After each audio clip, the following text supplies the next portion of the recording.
Okay, if everything went correctly, and I think it did, we should be live right now. Sorry about the countdown, guys. It got a little funny. Um, we do have a special guest. Again, I'm your host, Frostgrim, but I'm going to introduce our special guest first because no one even cares about you guys. Like, we have you guys every single week to week to week. I know I love you, but they don't. It's going to be Orrin Xu.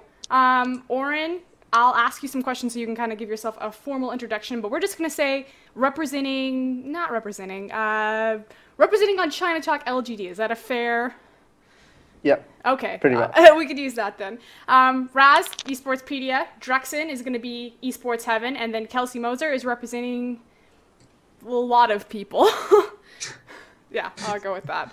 But first and foremost, let's just get right back into it again because we do have a guest, and we don't get a lot of guests on China Talk, so I really want to talk about this. So, Orrin, I know that you have a background with DotA. And can you kind of explain that to me? And do you have any sort of background in League of Legends at all, other than obviously your job, but as far as like background knowledge?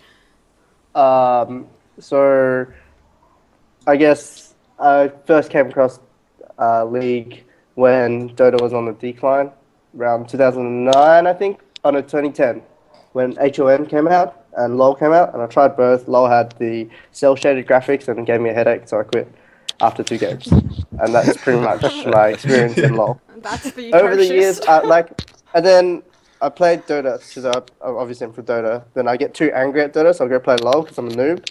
And then it's all good because it's fun, because I'm a noob. Whereas in Dota, because I know the game so well, that I'm like, why are you doing this, why are you doing that? And getting angry. So I use LoL as like a escape from the rage. That's totally fair. So, man, you know it's bad when someone uses League as an escape from the rage. Never play Dota with me. I'm not that bad. I'm just, I'm actually I'm a bad bad player. one. Yeah. Oh, okay. I played Dota once and I couldn't figure out how to buy items, and everyone in chat is like raging at me, and I'm like, I think I'm gonna go back to League of Legends now. But that was my experience with Dota. No, that's cool because obviously there are some parallels, them both being MOBAs, and I think Kelsey talked to you kind of previously on what your take on some of the games were, because obviously we're going to talk a lot about the game. So it'll be interesting to get a Dota guy's perspective on what's happening in the games, because every time I watch Dota, I'm like, something is happening, it looks awesome, but I have no idea what it was. Just like large explosions overtaking my screen. It's like an epileptic nightmare. It's awesome. Yeah, that's how I would describe awesome things. Yeah, epileptic nightmares. No, LGD, what is your position exactly in the house? And you're in the LGD gaming house, yeah? Yeah, so we've got, in this location, we have 3. One for, I guess, our admin business side. That's where I work. Does Flame get one house all to himself? No, he gets a whole room for himself, though. Okay. All the other players have to share a room, so it's special. So this house itself is just League of Legends. We have all the players. We have a maid sort of person who cooks and cleans for us. We have the translator. We've got the team manager / coach, which is White Crescent, and then we have the team leader, which is sort of the guy who just pays all the bills, makes sure the house runs perfectly. Sort of like a babysitter sort of position. That's sort of this house. And then most of the other houses, like all the other gaming houses, are roughly the same sort of setup, except in this one I live here as well with the LGD players. And are you in Shanghai then? Yeah, so we're just sort of like on the very outer reach of Shanghai. This way there's less distractions, because obviously Shanghai's a bit of a metropolis. So people can go out and have fun and not come back and train. So we try and avoid that by living very far away from anything fun. Okay, and specifically, what is your job within the organization? So my job is on the business development side. We talk to sponsors. We look at events as well. So where our players will go and basically be spokesperson for them. And then we look at how monetizing, I guess, our fans to create more revenue for the company or the club, and therefore we get more better players, invest more back into the club as well. So this year you'll see LGD put a lot more focus on our international fan base, both in Dota and League of Legends. But at the moment it's just me running it, so obviously a lot of the content is more League because I live with the League team. but eventually we'll have our own sort of international team and then, there's a lot of people who've been asking to buy, for example, team uniforms, so we'll have that on sale, things like that. Oh, that'll So be there's no popular. difference anywhere else. So. Okay, so here's actually my burning question. Before we get to anything else, one thing I'm curious about. XQ, where is he? He's gone home. He's part of the team, but, he's on the bench for now. Oh, put it that okay. way. Excellent. It's like the where in the world is Carmen Sandiego kind of like question there. How can we get him to play for Vici Gaming? How can we get him on Vici Gaming? I don't know. I'm not gonna. I don't know. I won't even put you in that type of situation. Yeah. It's sorry. that was definitely a rhetorical question on my part. Okay. So obviously every single week in LPL there are a ridiculous amount of games. There's 24 games. There's 12 sets of 2. Yada yada yada. That's a ton of games for us to cover on this show. So I wanted to focus on 3. I believe that Orrin, you wanted to bring up another one. Snake versus EDG, I believe. Yeah. Okay. So Obviously. yeah, we're gonna talk about 4 games, and the 4 games that we're gonna talk about, other than Snake versus EDG, of course, we're gonna talk about LGD versus EDG because that was the big highlight game. King versus Snake, and Invictus Gaming versus Vici Gaming. And the reason why I chose these games, the panelists didn't really have a say, but I would assume that they would agree, is because I feel like these games give us the best kind of representation across the spectrum of where things have finally settled. Because obviously the last time that we did China Talk, we did our rankings episode. And lo and behold, Snake is not last place. And that's the first thing that I want to kind of hit you guys with. Because I know we just kind of talked about LGD, but I want to hold off on LGD versus EDG. I want to open with King versus Snake, and first and foremost, the fact that we gave Snake such a low rating, and we rated King so highly, or we spoke very highly of them. And to be frank, King has pretty much shit the bed as far as our expectations of them, and Snake has gone above and beyond anything that we predicted for them. So even before we get down into that actual breakdown of the game, where do you think we specifically went wrong on Snake? What were the things that we hit them on, or the things that you guys docked them on, and then where did they overcome, or where did they overcompensate? I will say specifically from my end, when I was doing LSPL research, I thought the way they were applying wouldn't carry over to LPL successfully, much like a lot of other LSPL teams that have almost hit the spotlight, like World Academy back in the day and stuff like that. And I also think that I was a little surprised with how well Flandre handled himself against some of the other top lane talent individually. Just because I knew he was good in LSPL and he would hard carry his team there, but I didn't realize that he would go head to head with a lot of the top laners here. And he, I brought this up on my point when we were reviewing the games before they broadcasted, but I always kind of thought he was one of those hipsters players, the actually that's discrediting him. I was gonna say the Cali trolls of China, but that's wow. Super wrong. But no, he plays really strong meta champions, and their team fighting has looked pretty good. And I even think Crystal's been shaping up over the course of multiple games. So okay.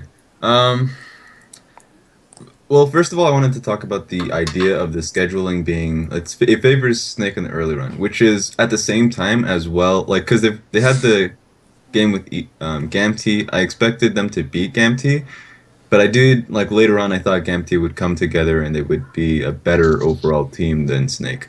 What I didn't expect, obviously, I don't think anyone expected, was the game that they the set that they beat EDG in, and they felt like. I can't rate them last place anymore, because I did feel like I would hope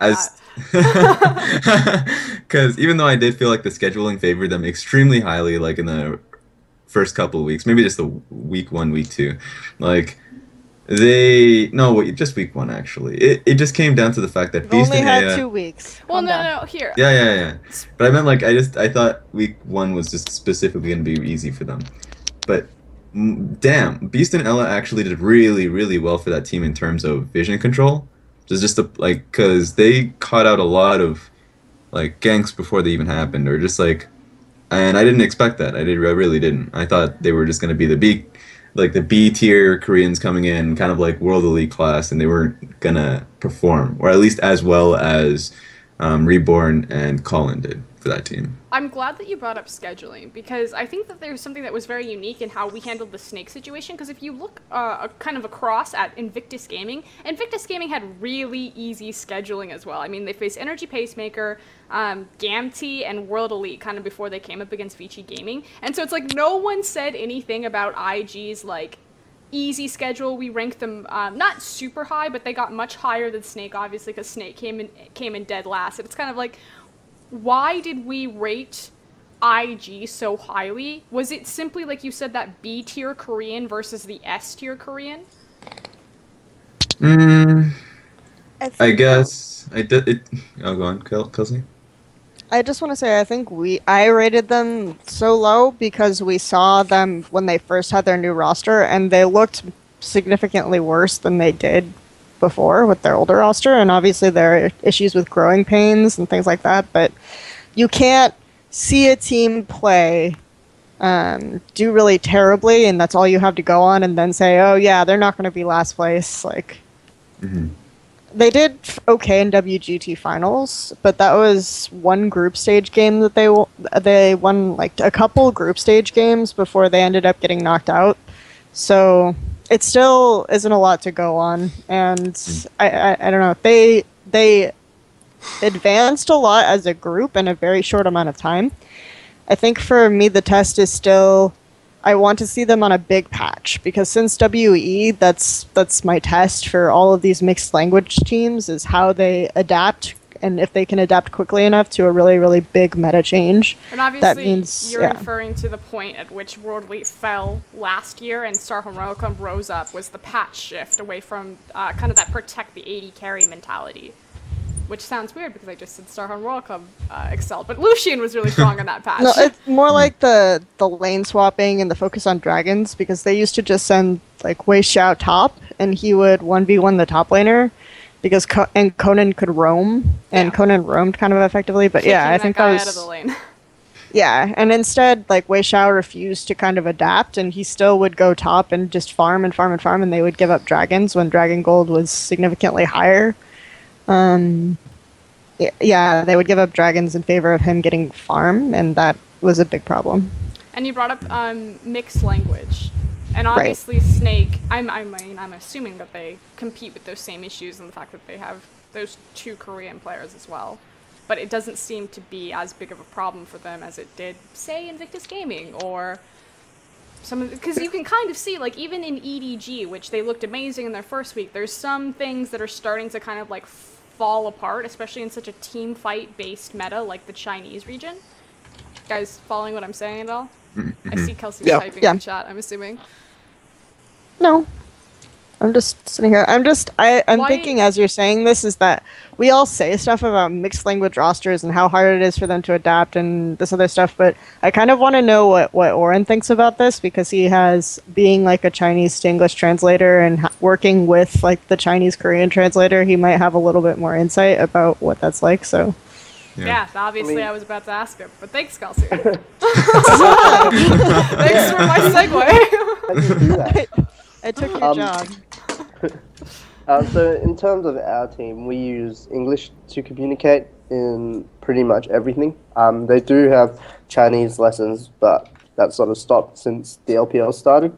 A lot of their time spent predominantly just training, whether that's solo queue, duo queue, or against in scrims.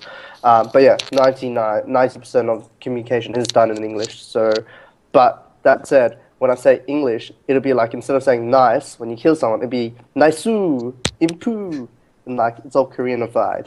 So and then like other words will be all Chinese side. So it's like a mix and match.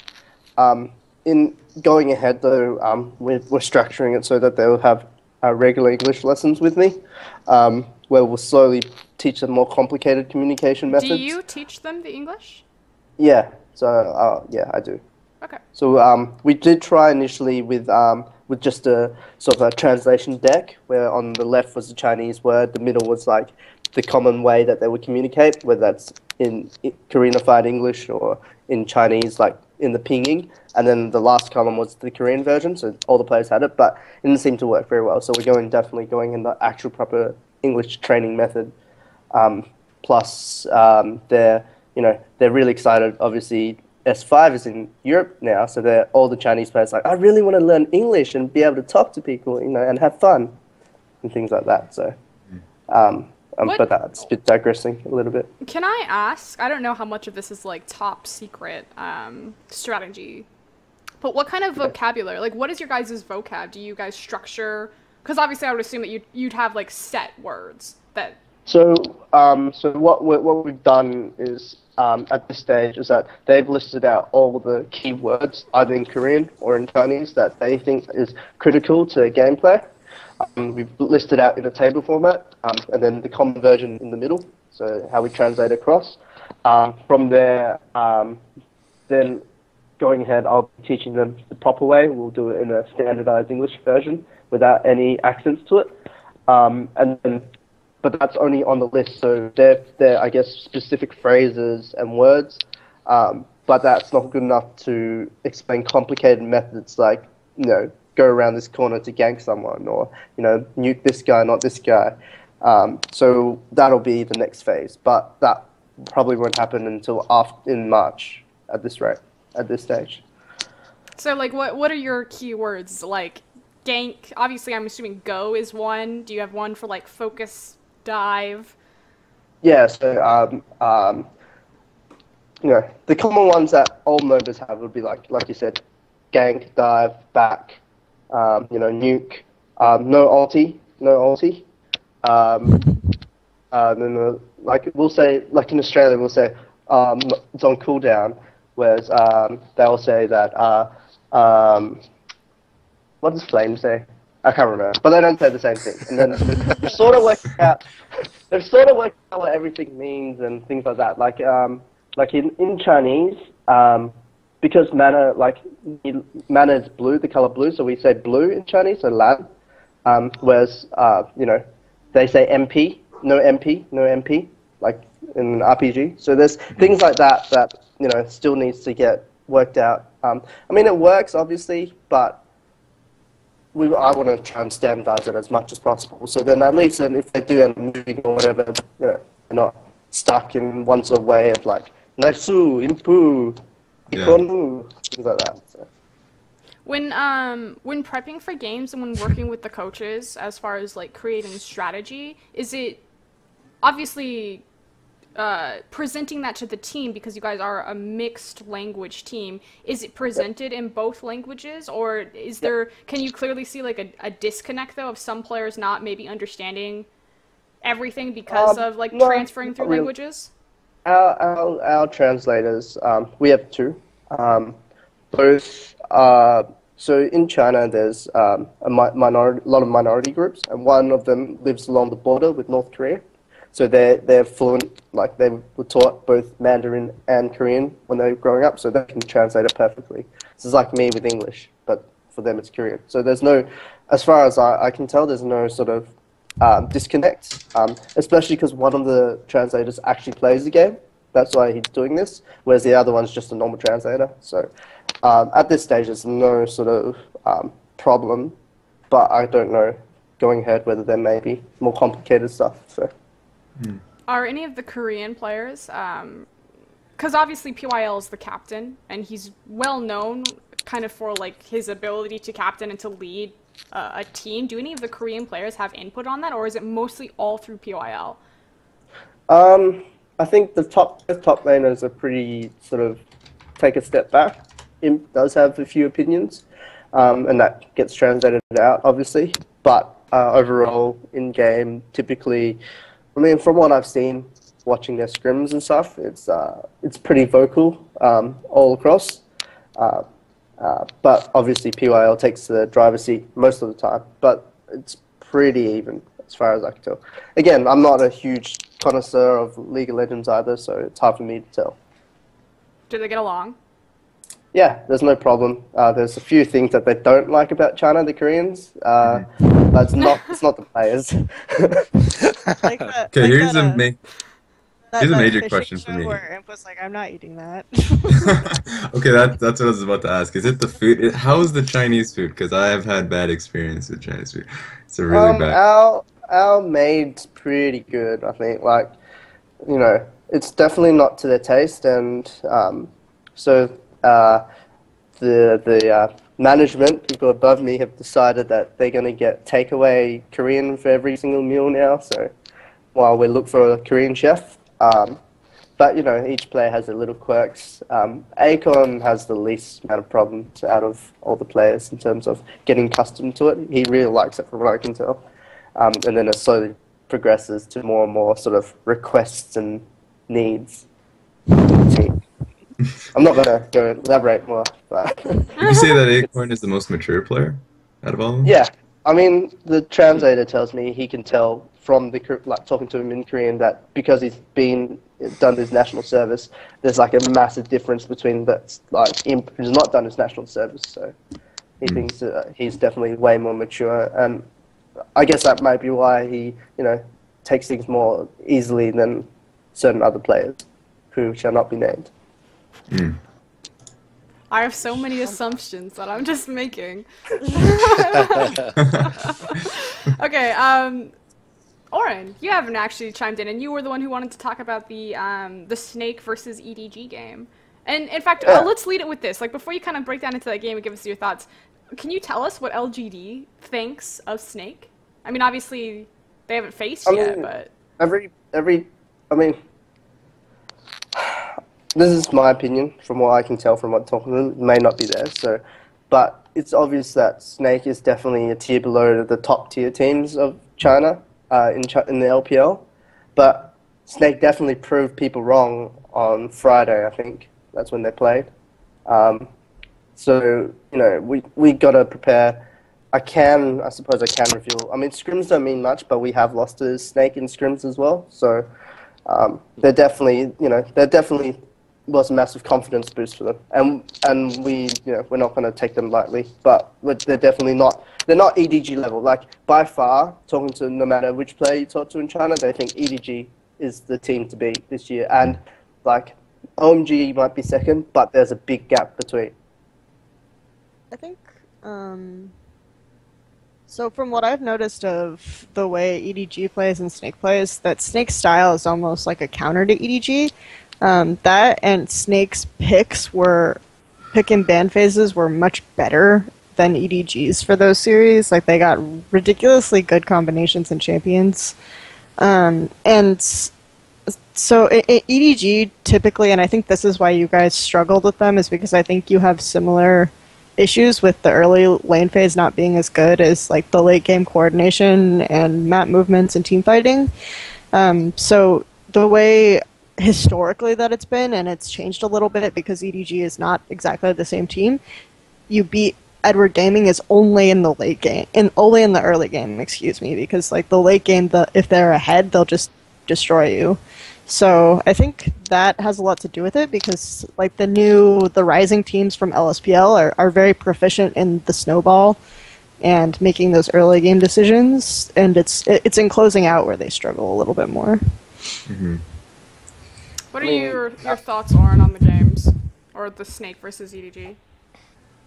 Oh, I mean, I sort of watched it like out of the corner of my eye, so I don't really watch it intensely. But, you know, it was... Wants to talk about game, didn't watch it intensely. Yeah, I didn't watch, but I think it's an important game because everyone was like, EDG's going to destroy them.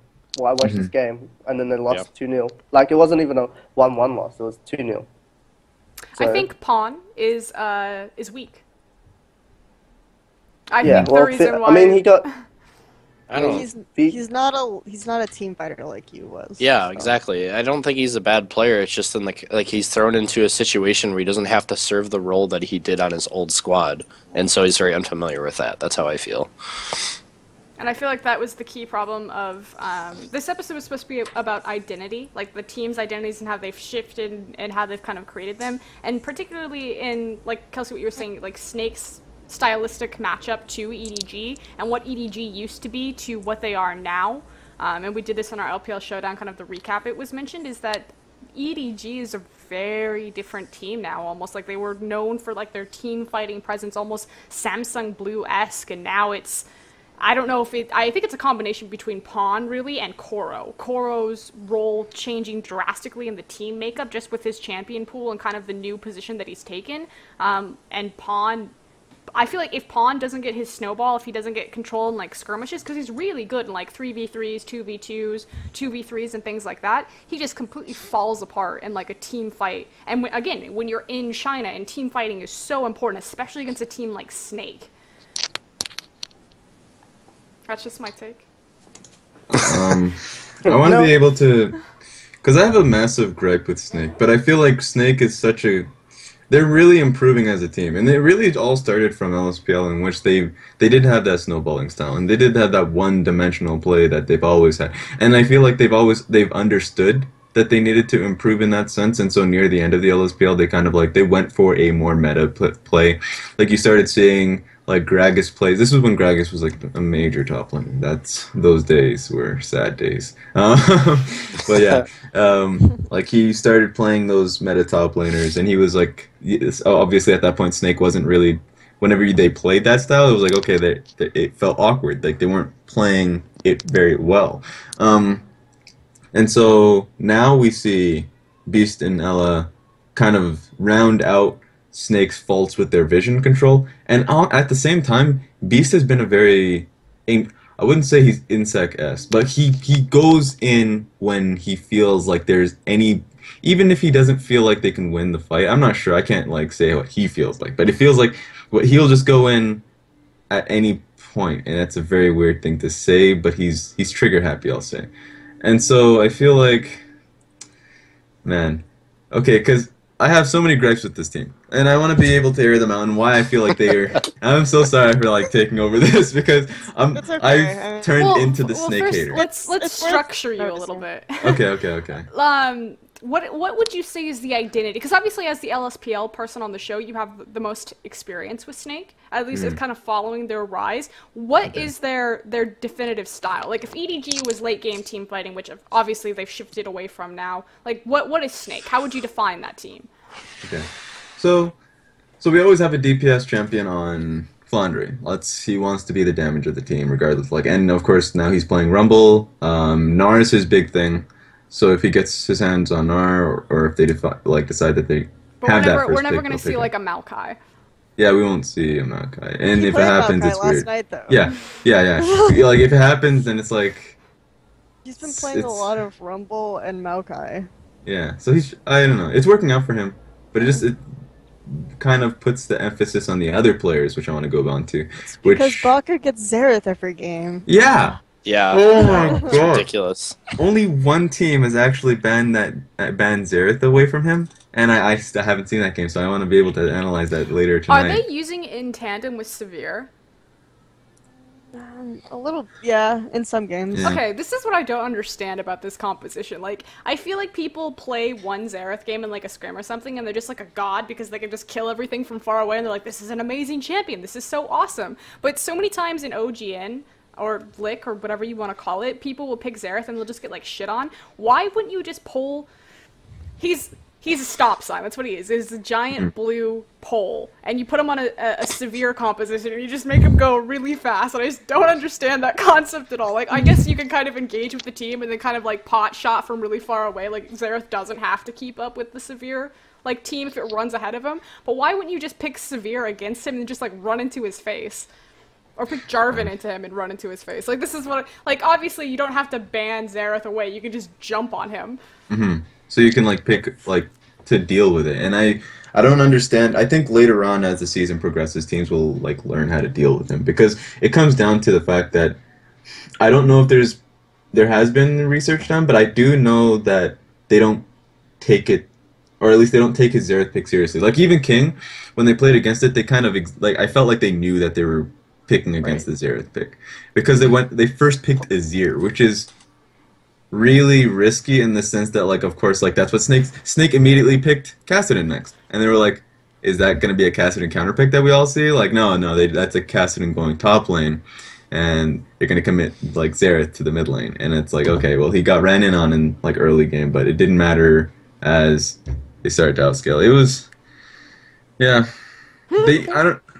The thing about King, though, is that you could notice that even, like, it felt like they were used to playing against Snake Seraph, because even their dodging has been, like, I say this is really weird, but their dodging of his Xerath ultimates has been better than even, like, the top teams that just kind of sit there and take it. But I think, like, over time, his Xerath pick will become less and less of a big deal because people can sort of figure out the way he's thinking about the champion and where his skill shots are going to go. Or you could just jump on him. Yeah, you could do that too, but I think they set it up. I think, and you knocked the severe pick, but Xerath is all about positioning, and so any tool you have that helps him reposition, I think, is useful. So the severe ultimate to make him like find a different vantage point could be helpful. They also played it with like Rumble one of the games, and that creates a zone for him, Rumble Jarvan, so I don't know. There are ways to build a composition around it for sure. I don't think Xerath. I think it's a solid pick. What I don't understand is China as a region, like in and obviously it's a little bit harder to tell if you're just watching two Chinese teams against each other.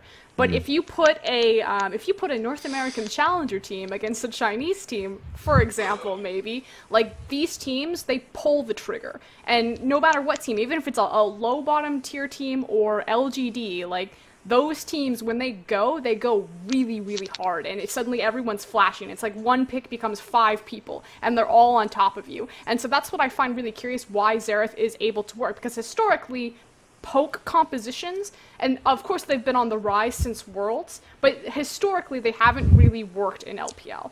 Like, no one's really been able to execute them. And of course you have like this mass Korean Exodius coming in, so obviously more styles, people are learning more things, the Korean coaches coming in. So that's a big part of it. But this is an interesting perspective, the fact that it's coming from Snake. Like, we're talking about Snake Xerath. It's not like we're talking about like Pawn's Jace or something. To be fair, which by the way was really underwhelming. Yeah. I'm telling you, it was underwhelming. I think he looked really good at Worlds, but I haven't been impressed with him. Oh, he looked really good inside the best team in the world. I know, but I'm saying I also, but the thing is that even at Champions he didn't look that good. Like, yeah, I don't know. I feel like the difference though is like it's not like Looper where he was just had to live for the team to win. Like I said, I just feel like it's a stylistic difference for Pawn's case. I don't know. That's how I feel. Just because like you could tell like with Looper's performance in several of the LPL games that he's clearly not as good as he appeared on Samsung, but it's a little bit different for Pawn. I just feel like he's uncomfortable when I watch him, not that he's bad. I think there's a lot more pressure on him. He's also dealing with a Chinese jungler. Yeah. And there's a lot more pressure on him to pressure his advantage in lane, because that's kind of where his strengths are. And that's what EDG, I think, in my estimation, like trying to predict why they would switch you out for him, that's why they picked him up, is because you would get advantages in lane and then do nothing with them, but Pawn like pressures them a little bit harder. The only issue is that he's not getting advantages in lane, especially not against people like Wayless. Yeah. Shout out. Yeah, that's about it. Do you know what Wayless thinks about Pawn? Or what LGD's stance on Pawn is? Not really, but I can ask. I'm just curious if if LGD had to, because obviously like EDG's the big, I wanted to say dog, but now I don't want to say dog. the big team that everyone wants to take down. Yep. So does LGD have like any like weak points or pressure points that they want to strike? About EDG. The general consensus is EDG is amazing, and then you just have to outskill them. I mean, our weakness that we know ourselves is that our early game is really bad, and we always have to drag it out to late game to be able to win anything.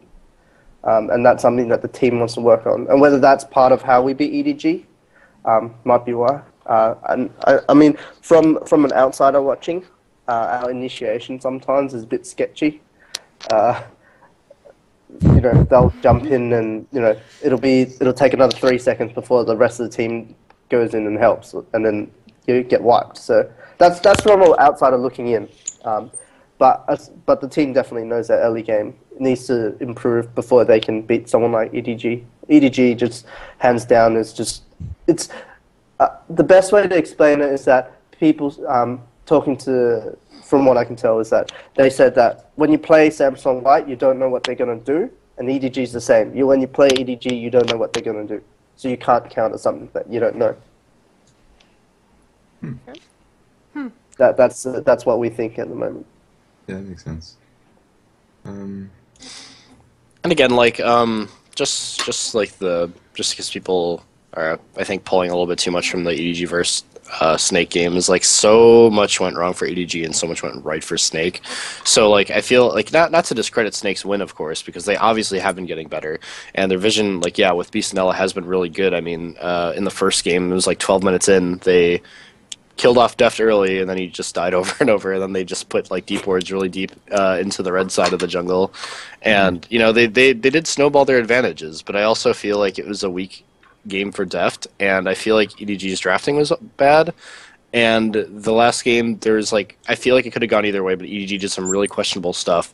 If I'm remembering the correct game, I think Clearlove was playing Nunu, and he was just like soloing Dragon for like a year.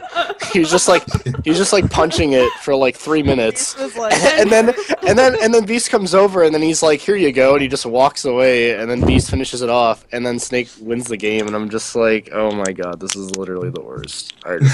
So it's like little stuff like that. Like I don't see like, and again, this draws back to the point where EDG has always been like a playoffs team, and the regular season games are always like kind of unconvincing, and I feel like this is like kind of going back to those roots where they're just doing weird stuff that they wouldn't do in a playoffs game, like just trying to like punch Dragon to death with Nunu, and I don't know.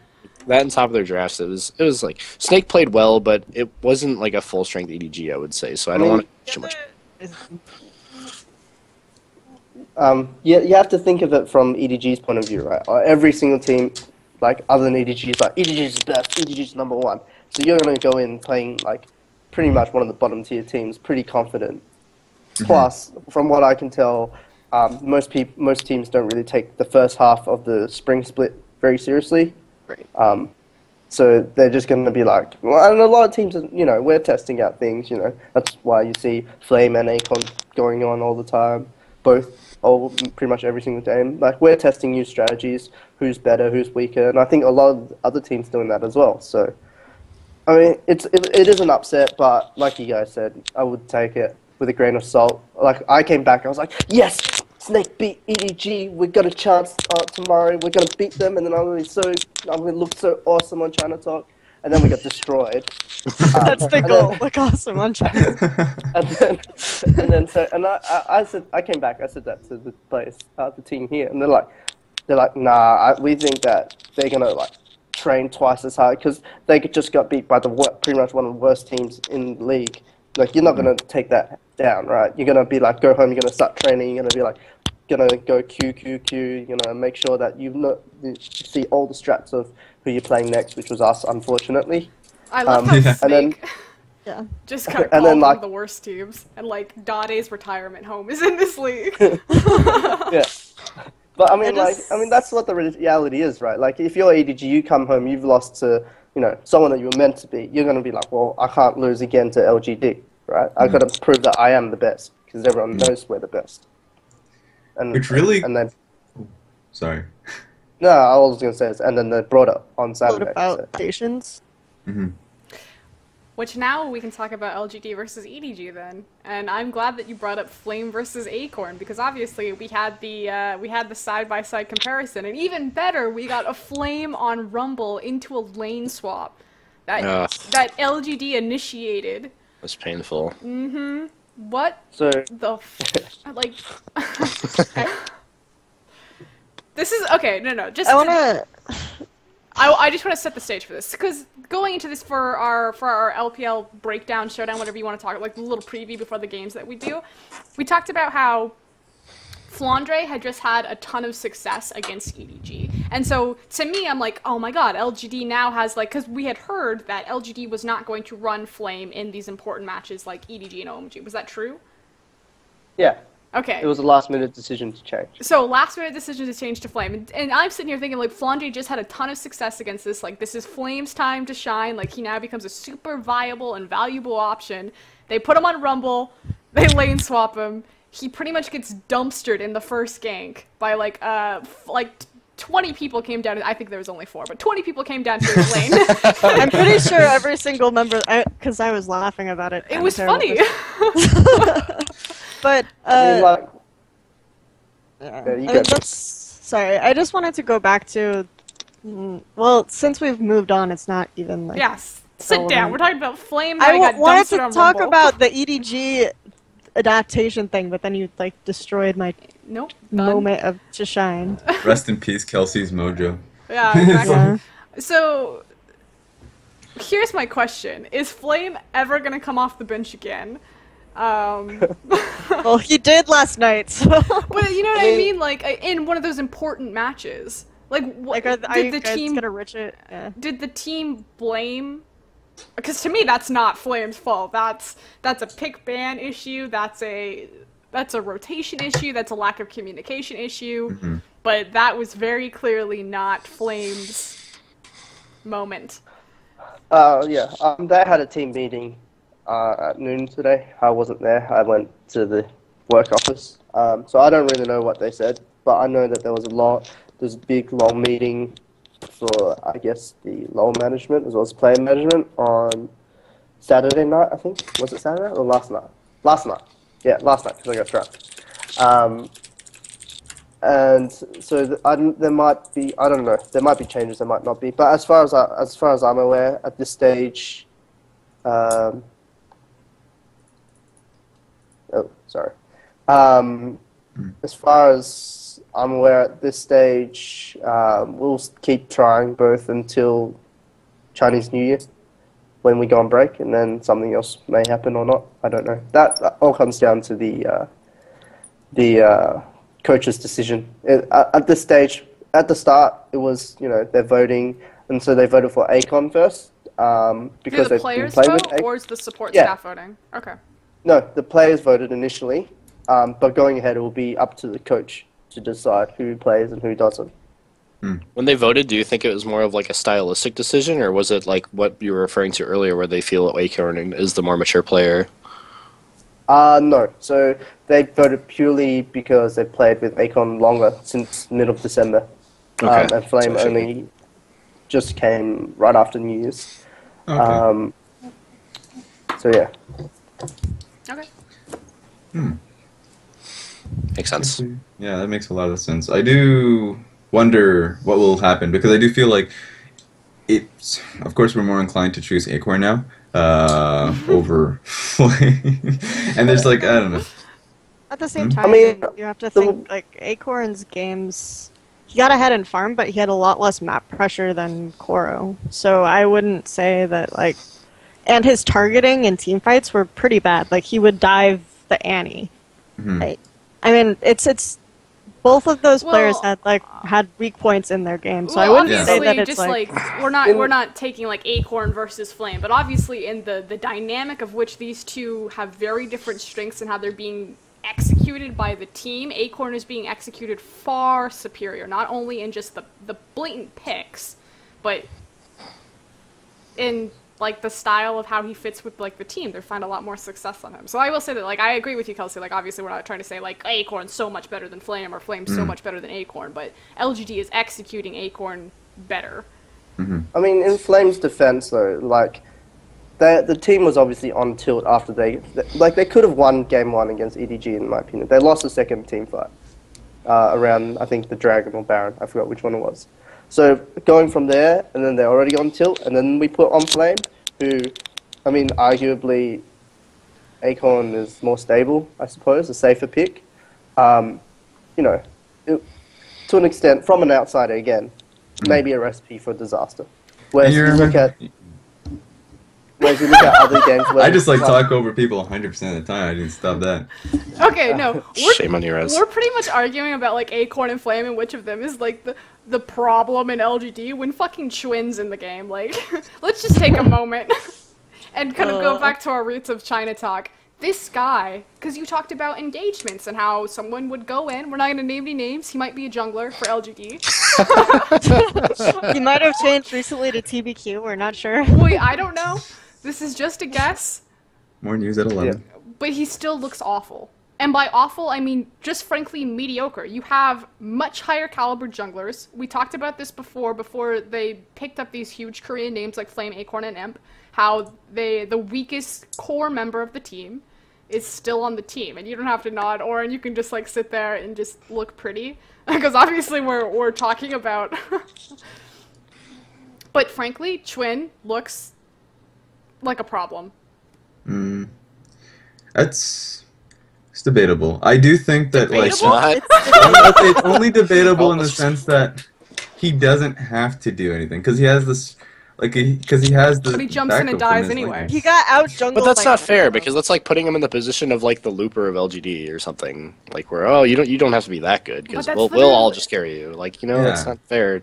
And it isn't, but that's just the case of it. Like he does. Yeah, go on. He got out jungled by Clearlo Braz. Like we talk about Nunu Clearlo's slapping the dragon. I like the tone you had there. Like we need to have a talk. Like this happened. I don't like your beliefs. I understand that Clearlove's like can actually be a good jungle. His highs are actually really, really high. And his lows are really low, and I think he actually played one of his better games, and again, I think it's because Edward Gaming did take LGD a lot more seriously than they took Sneak. And just, I understand that, but at the same time, jungling as an early game practice is not something that Clearlove is known for. So just Chwen didn't have a lot of pressure early game, and he didn't have Clearlove's team fighting late game. So I think he definitely stood out because the carries of that team were Deft and Clearlove and Koro. Mm-hmm. What is Chwin's role in the house and the team dynamic? Like, how does the team... Because as a bystander, and obviously we've been, like, very vocal about how much we don't dislike him as a person, but maybe think that his play is very questionable, especially on the caliber of team that LGD... Because historically, they had, even if we go back to, like, Rena and Star, like, they had these very weak champion pools, and then they slowly started rotating people out. You know, they picked up Wayless.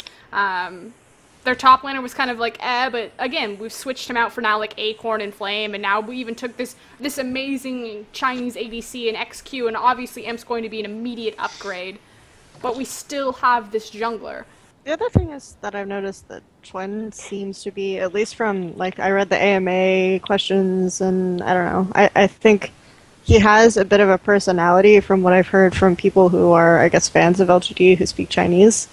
And he seems to be well-spoken, like, he could be a very good PR guy if he chooses to stay with the club, or... The mascot. So, I don't know if that translates to in-game, where he's, like, talkative and funny or something, but... And that might help morale. I'm just trying to I'm trying to help him out here. I know he outplayed DotA last night. That was great. I enjoyed that.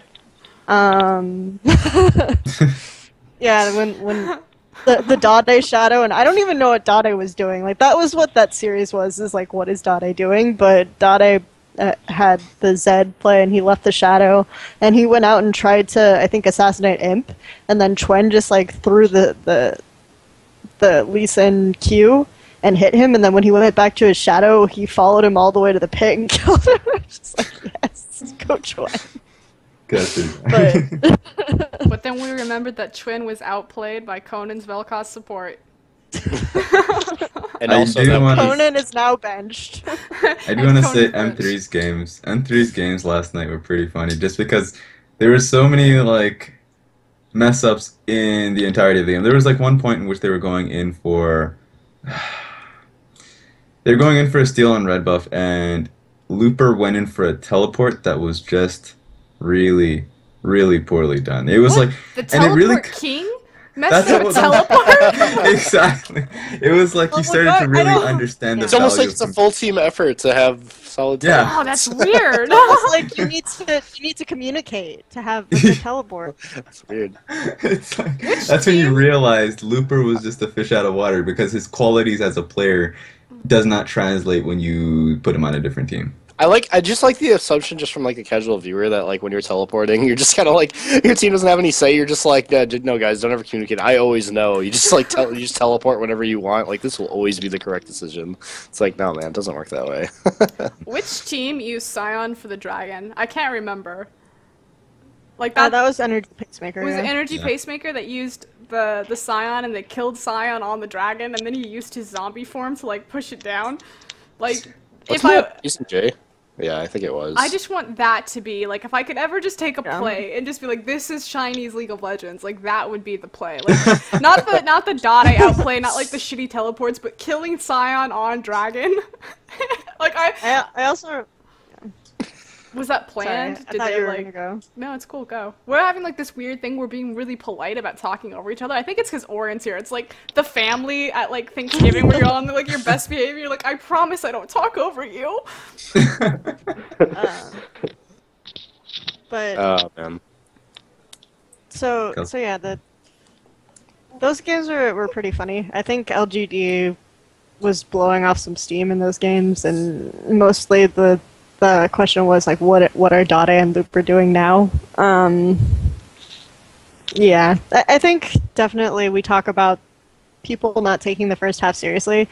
I'm kind of expecting DotA to care a little bit more if like the second half goes by and it turns out that M3 is in the bottom 4, which I'm not sure if they will be or not, but I can kind of see him starting to play a little bit more seriously after that. So. I bet the closer they get to that line about making playoffs, DotA and Looper's performance will steadily get better. That's just my assumption. I don't know. I don't think it's too. I don't know if it's too early, but I'm already looking forward to the split because I do think that M3s, they're already. I don't know. They're not too good, and it feels maybe it's based on who's trying and who's not, but. Who's showing improvement? Snake's showing massive improvement. I think Snake is. Even though I still believe that Snake is going to be they're not going to be a top tier team at all. They're going to be, at best, middle of the pack. At best. Here's the thing. So everyone like on paper, and this is perfect because we go back to like the casual viewer, you know, not quite understanding like what takes in to get like a perfect teleport and in these perfect paper rosters. So if you set up a roster and you put Looper and you put DotA, even Ruo. Yeah, I'm not so sure about the bot lane there, but let's assume that it was. He's been playing better than expected. Like I feel like all the players I relentlessly trashed beforehand are like performing much better than expected. Like I trashed Chatong pretty hard. I trashed Candy pretty hard. So I'm sorry about those. Like the one player who kind of didn't change my mind was Chuen. Sorry, Chuen. But here's the thing, like and Aluka. Say you did. Oh god, yeah. Yushe Pokemon and though I trashed. I love Pokemon, and it's probably just the name. Focus and SMLZ. Yeah. Here we gotta focus. Focusing. Yeah. I know you guys can't see me, but focus. so on paper, this roster actually looks fairly solid, and we keep saying like, you know, DotA's not trying, Looper's having miscommunication thing, but there's still like this innate respect that's put in for DotA just because of what his talents are and how he's showcased them in the past with like Ozone and the Samsung organization. But I'm almost at the point where, like, if a player just doesn't care, and if he's just gonna dick around, like, I don't consider that a good player anymore. Like, I'm at the point where DotA, even, like, it's very apparent that he's not playing up to his full potential, but if you're not gonna play to your full potential, at that point, you're just another shitter. Oh my god. Wow. You're setting yourself up for the new Leona right now. Yeah, I know, right? I'm just saying, he looks... Well, okay, when we talk about DotA, can we talk about, like, regular DotA and we can put him at the top and then golfer DotA? But no, I'm tired of that excuse. Like it's so apparent that he doesn't We're talking care. Like about I'm not golfer saying that like DotA right now. Like I'm not saying that DotA like his skill has declined and obviously he's just like awful now, but he's not playing well. He's playing awfully. Like he's missing shadows, he misses flashes, he mechanically he just messes up. He's never where he needs to be, so and it all starts with the picks and bans, because I do not think that they're using picks and bans well. Like, he's going into bad matchups all the time. And that's an issue that people even like, commented on Faker. Like, you gotta be able to play picks and bans. I know you're I understand that certain players are really confident in their ability to go in certain matchups, but at some point you got to understand what picks and bans are for. It's to make the game easier. It's not to make it harder for themselves. What was that? There was one Reddit comment that I actually really appreciated, and it was because the coach is Axion, yes? Yeah. And it was a conversation supposedly between DotA and Axion, and DotA saying like, "Hey Axion, check out this matchup," and then just like insta-locking a counter pick. Like, I bet I can do this. I bet you 10K that I can play the worst matchup you could think of. So, I don't know. I'm very disappointed in DotA. Like, I feel like a lot of fans were expecting M3 to do well because they had these superstars, and DotA shit the bed. Looper shit the bed. Like, when your best player is Candy, that's a problem. I mean, we look like we're gonna lose game 2. That Candy versus a LeBlanc? Luca 1v1 though. What did you say about LeBlanc? What was that, Ryan? I said we look like we're gonna lose game 2. Oh A yeah, little bit. that was something. Because I actually tweeted at him. I was like, oh, I bet Orrin's happy about these games, kind of thing. And they immediately throw the game, pretty much. Those team fights, and I was like, oh, okay. Never mind. Luckily, it was a fun Tran one. with his dragon snipes. Yep. And maybe I'm just overvaluing Trent because of that dragon snipe, but that was pretty good. Professional gets- dragon sniper. That's why he's on the team. Yeah, his dragon snipes and his ability to outplay DotA. Now when there's like an LGD hype video for LPL, it has to say his name and then like under it, just like a little subtitle, "Professional Dragon Sniper," and he's just standing there with a badass pose. Like, yeah, that's my job. And That's every kind of how I LGBT felt about Lucky on Royal Club, though. Like, Lucky was terrible. Lucky was worse than Twen, by far, but He's really lucky with his smites. he was really good at smiting. And that's all you need. That's all. Just That's wait. it. LGD's gonna Field be in like a game, like a really important match, and there's gonna be like a Baron. Like, it'll be like the next EDG versus LG, like in the finals or something, and Twin will like flash over red buff wall just to get there faster, and then he'll like queue in and he'll get the Baron steal. Just watch for it. I'm gonna predict this. And like in like 40 games, he's gonna make the play. And then we'll all be wrong. Good job, Twin. Can you dragon kick people into Baron and do damage? Because that'd be cool. I don't think you can, but that would be the best way to steal it. I don't right think there. it does splash damage. I don't think it does. Ugh, dang. I just wanted to hype up this moment a little bit more, but I guess it just can't be that epic. Before we move on between LGD and EDG, since we do have Orrin here, I'm gonna say congratulations, Imp. You 1v1 deft and you killed him. Actually, I think you 2v1 deft and you killed him on Tristana. And then he hopped over the wall and then immediately died. But still. He got him. That was the storyline. He killed deft. Was Imp really excited to face off against deft? Yeah, he's like, if there's all week, like he's just been training just so that he can play against death. Like he's just constantly solo queuing or duo queuing. Like usually he's just like KTV, KTV, KTV, but this week he just nothing. More game. What inset broke? Oh, I can't train. That's And it's like KTV is KTV Korean television? No, it's karaoke. Oh, Yeah. okay, yeah. Okay. And Imp has actually been playing a lot.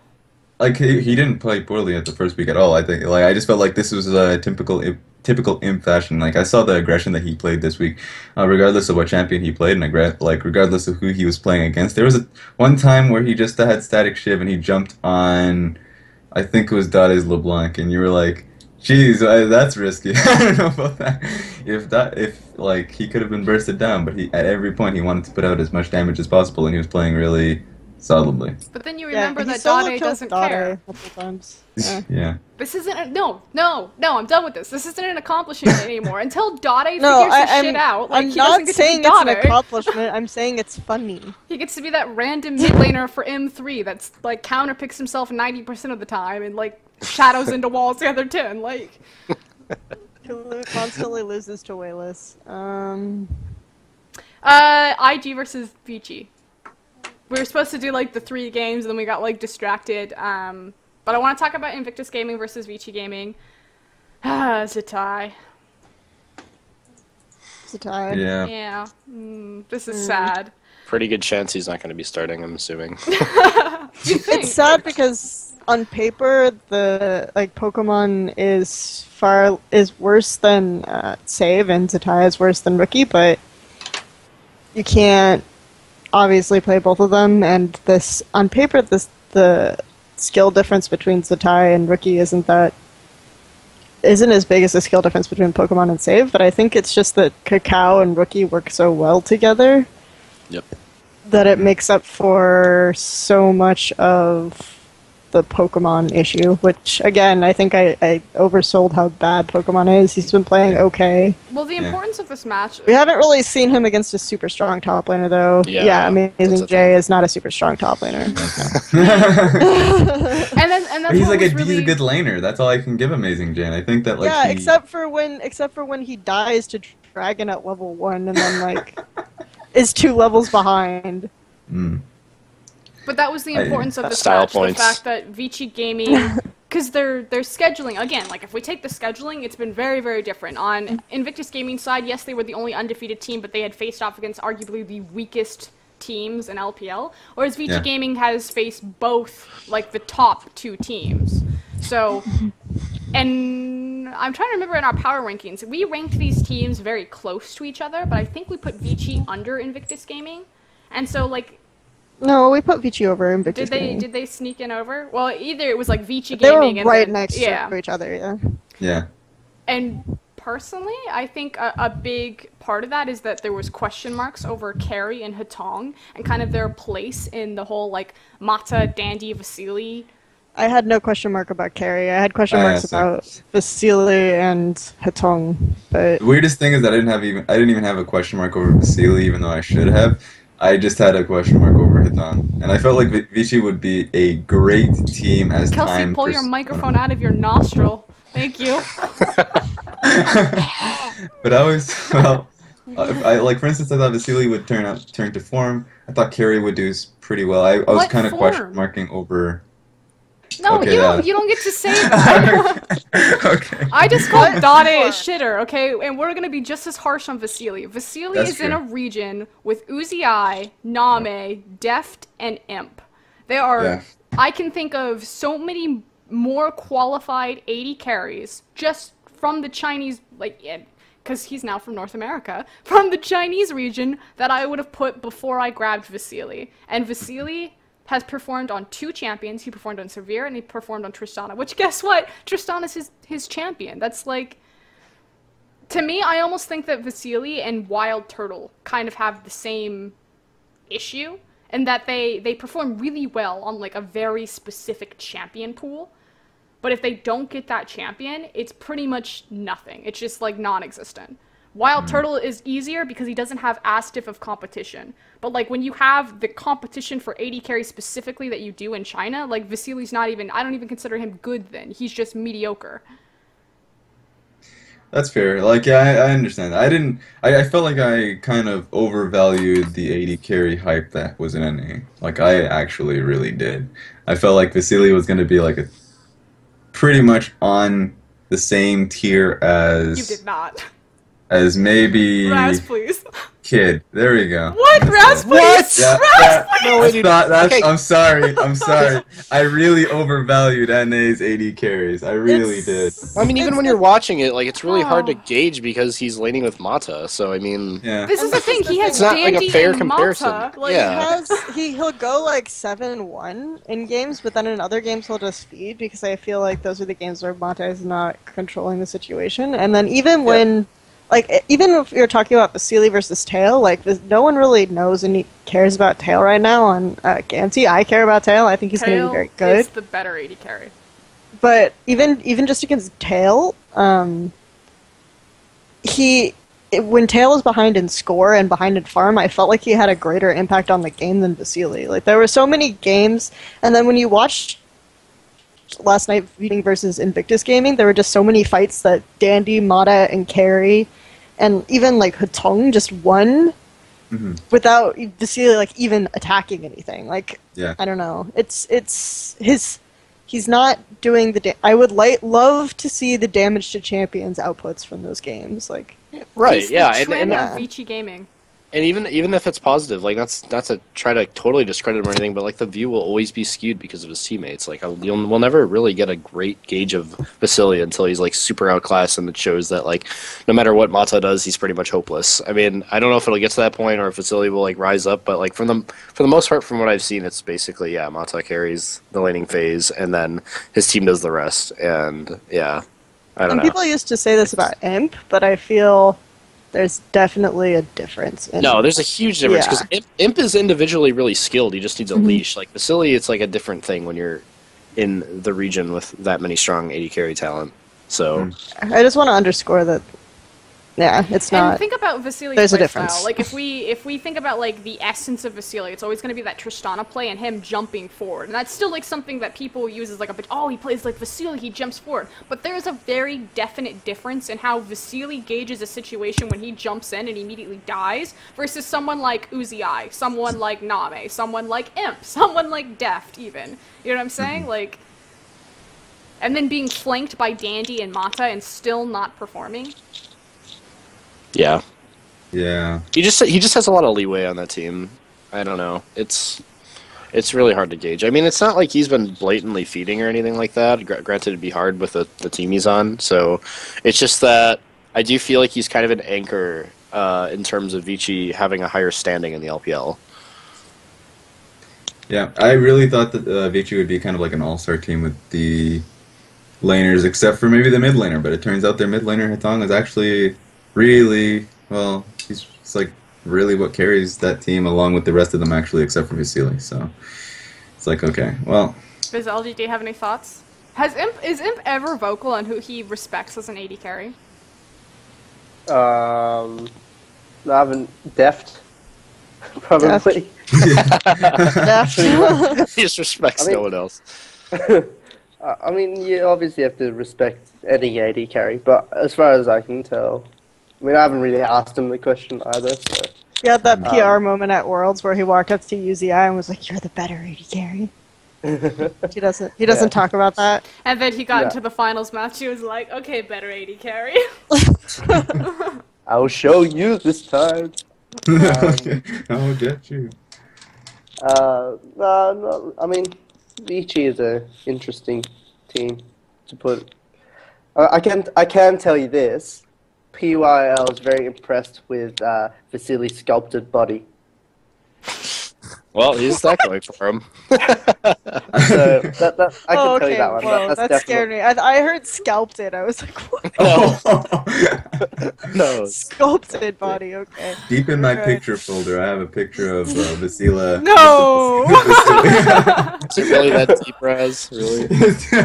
It's just not on your desktop? It was back when he was like streaming and like he was in Q and all he did was just like play shirtless Dance Revolution or something. Something I don't even know. It was some dancing game. Vasily is a very attractive guy. This is true. Yeah, I It's guess. gotta be it, man. We've nailed it. I mean, there's Love Link, so he has competition. But, Okay, so here's the real question. Okay. Between Flame, Loveling, and Vasily. And what about so actually someone asked who is manlier, Acorn or Flame? Or Rasmus. Definitely Acorn. There's no question about it. That's what I mean, I figured that, so Yeah. So Yeah. decisive. I mean, the Koreans, like from what I can tell, across all teams, have some interesting demands. Flame's actually quite good in comparison to some certain other teams. For example, Flame, he only uses bottled water for, and only the primo bottled water. So. I switched over to the pictures slideshow that you submitted to me before we did this. So on the screen right now are some pictures that who has taken translator, you said? Yeah, so Peng, he's our Korean to Chinese translator, and obviously because I can't go at the moment and he's part of the staff, so each team gets 10 passes, so I don't understand. I think OMG has a 10-man roster or something ridiculous. So none of them can go in. with all their actually, supports that they don't funny play. story. So that I wanted to go on the launch day because they have like a launch party thingamabob, and then we all got rejected. So I think it was OMG's boss. They're from Guangdong to the south near Hong Kong, and like because it was the start, and he was doing this fan thing, so he's like, "Come on, all my really, top fans, I'll pay for you to fly out here. I'll put you up at a nice hotel. We'll all go to the LPL together." And there was like 20 of them, and they all got rejected. Oof. Wow, that's rough. So he spent all the money, like they all flew out, and then on the day, I think the day before the LPL started, they said because of the stampede on Shanghai on New Year's Eve, all things are cancelled. How many, the stadium, how many people does it hold? Because they have a think- new arena now. I think it's up to 2,000, Okay. and supposedly it sells out. But that was on the old one. Like, apparently people across China, they'll fly in specifically to go to the LPL. So it's like basically like a real sport to that extent, just to watch it. And coming from the DotA scene, unless it's like a really big event, like we've got the DAC coming up, from the ones that I've been to, it doesn't get to that type of capacity. Let alone and we're talking about they're like offline events, where big money is being played and people still don't go. Whereas like LPL people actually get really invested into it, they cheer for their team and that sort of stuff. It's really different. But I haven't been to the international, and I'll be going to DAC, so hopefully DAC will be similar. But it's really interesting to hear LPL just sells out on a weekly basis every single seat. And you even can get scalpers standing up the front of the stadium that try and sell you like tickets for 3 times the price. Yeah, especially since I heard that normal audience, you have to have a certain level on the level Chinese 10 server. account. Yeah, on the Chinese server to get a ticket. So some people who don't necessarily like play League will buy tickets from the scalpers exclusively. Yeah. So A lot of people, China's a bit right now is going through like a bit like how in the West, a lot of players prefer to watch more so than play themselves, and China's almost the same. Like, I mean, the numbers are a bit fudged on the streaming sites, but you still get a significant amount of people watching streams constantly. I believe Wei Xiao was playing the other day with a, speaking of fudged numbers, with a very famous actress, and their streaming numbers projected were like 500,000 people watching. And obviously Douyu has a reputation of I think they wrote inflating on the those site numbers. it was like 1 million or something ridiculous. Yeah, But I mean, a gross couple numbers. 100,000 is probably realistic. Yeah, but even if you're skewing those numbers, that's ridiculous. For someone just watching like a personal stream, like LCS on Twitch is like 300K at like top. Yeah. But I mean, like, Chinese culture is very mob affair. Like, if you hear this one singer is like this, then you'll just mob the crap out of it, basically. Like this new, the coming Dota tournament will have like a big Chinese singer singing a concert there. So like they're expecting like to sell 3 times the amount of tickets without it, compared to without the singer. So how people big would just is- watch it just. I'm really bad. Sorry, you go. No, it's I was just wondering, how big is esports or League of Legends specifically when it comes to media presence in China? Because I know for Korea it's big, but It's big, but it's like technically it's on the list of recognized sports in China, but it's sort of it could go away at any moment, sort of thing. Like it's not enshrined there like soccer or basketball. Like you can't like with esports you can just take it away. Whereas with basketball and soccer, people are like, what the hell? Why would you not make it a sport? Sort of thing. In terms of population, I mean, every 10 people probably. The number I've been given is like 5 to 6 will be into esports in our sort of age group. And obviously the older people don't watch anyway. So,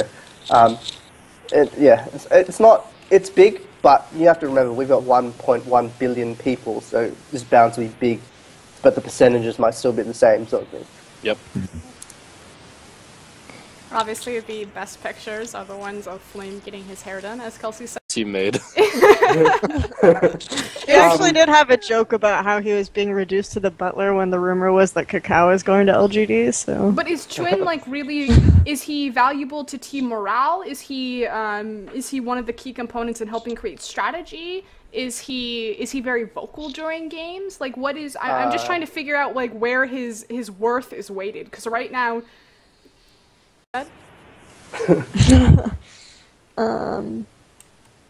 Yeah, so... That's interesting to me, so... Because that's always what I hear is kind of like... Remember kind of that if there's a little bit of bad PR around esports, at the end of the day, it could just, like, go away. Based on, like... It's not even unlikely that maybe the government could someday just, like, decide to outlaw it and then it's gone. I think esports will really hit the mainstream in China probably 2016, 2017, even though it's reasonably mainstream now, but to really be like, you know, in your face will take at least until next year in China. Okay. Do we have any... I think we can actually go to, like, the Q&A that we wanted to do for Orrin and LGD. So allowing our chat. At this point in the Twitch chat, I don't have it in front of me, so Kelsey, Drexen, Raz, one of you, can you manage? I'll put up the chat. I'll just add one more thing. Like, a lot of people ask, what is the sort of player base compared to DotA and LoL? That's probably the two big ones. Conservatively, it's probably 1:20. But there's talks that it might be up to 1:40, where 1 is DotA and there's 40 LoL players. Mm-hmm. So that gives you how big of a difference it is in terms of player base. Okay. Fair enough. Which makes me sad, obviously, because I'm from a DotA background. But, you know, the reality is the reality. So. Mm-hmm. It's still probably a better ratio than in North America. So. Oh god, yeah. But Kelsey, Sure. TSM is the biggest fan base in League of Legends. Come on. They pull in the biggest numbers. Don't you know that? That's how OMG's trying to play like them now. She's like trying to like think about what I'm referring back to. I'm referring back to your Ask FM question. I know what you're referring to. Yeah, someone asked me, wouldn't it be ideal if we had like a Western versus a Korean team? I was like, no. In the finals, in terms of getting the most viewers, I was like, no, you can't cut out the Chinese viewer base and expect to get peak viewer numbers. It's just like there's so much of a disconnect. Which actually, while we're waiting for like questions to stack up, I do have a tangent to go on. The English broadcasting stream. I love that they're finally implementing the. We lost Orrin just as it goes to his Q&A. He's like, "Peace, bitches." What do you think about Chun now, bitch? I love that the LPL English Riot broadcasting stream is using the intros and things, like using more pieces of the Chinese stream. They have the replay function. If you guys haven't watched it in a bit, because I think Raz is very religiously attached to the Chinese stream. They still don't use the stadium, so you can't see any of that, but they use all of the player intros. They use the main LPL intro, and then they also use the replay function. So, I mean, that's nice. I would like.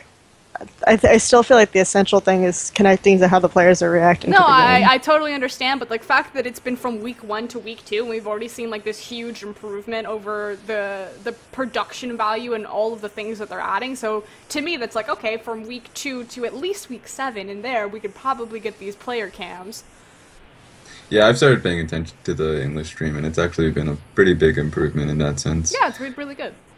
I do have a question here. How do most of the Chinese community feel about the Korean exodus?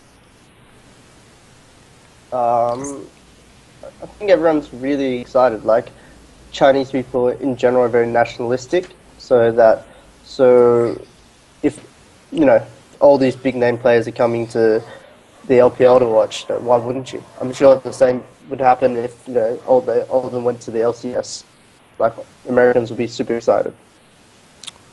I don't know, actually. I mean, in a sense, sure, but I think it's a little bit different culturally. Like, I feel like there's actually a lot of people here that are like bitter about Koreans taking over like NA spots. I mean, and it's weird, but I don't know. The reaction's a little bit different, but I think that there are minorities in both. Like we have, oh yeah, for example, we had a certain website which will remain nameless, constantly translating like Duo-on posts of people who are really, really salty about it. Games in Asia. I didn't want to invoke the name. Wow. Okay. I'll call it out. Games in Asia will translate effectively Twitch chat level comments and pass it as news. And say that false. Was like representative of the Chinese community's reaction to the Korean imports. Whereas I think that from my perspective, from the Chinese fans I've talked to, it's largely been like they're coming to play for us. As opposed to, whereas I feel in North America the reaction is almost like they're taking us over. They're coming to displace our North American players. Yep. So. It's a different mentality entirely. I'll put it this way, put it bluntly. Like every team spent, like it's no secret, every team spent a lot of money to buy Koreans to play in the LPL. And the only reason why you do it is because you want to win S5. So in general, everyone agrees that the Koreans are better. There's no two ways about it. What's, I don't know if I want to actually talk about this. Never mind. Sorry.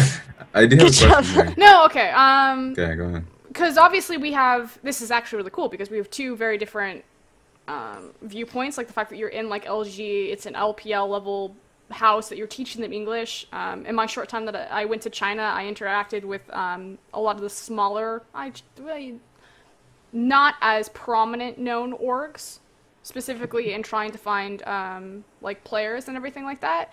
And there's definitely a huge difference financially between like name, and this is true in North America as well, like name players, like the stars of like Uzi and Flame and those people, and the type of ridiculous amount of money, because everyone knows like these huge numbers have been thrown at like $500,000 for like this contract, or Faker being offered like $1 million contract, things like that. But